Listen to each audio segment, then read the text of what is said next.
বাংলাদেশের চট্টগ্রামের জহুরুল হক বিমান ঘাঁটিতে চলছে বাংলাদেশ ও যুক্তরাষ্ট্রের বিমান বাহিনীর যৌথ মহড়া।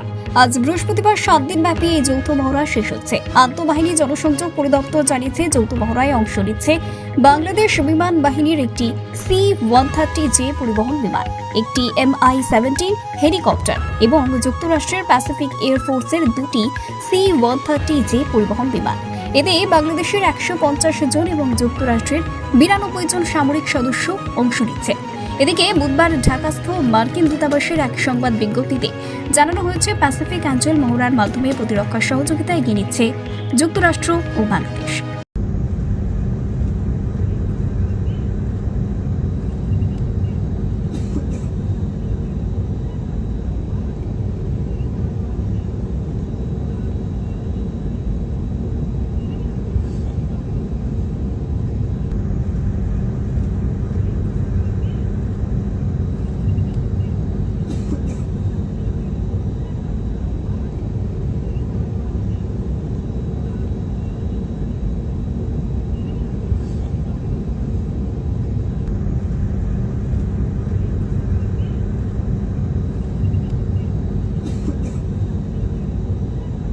ব্যুরো রিপোর্ট, জজবা 24 বাংলা।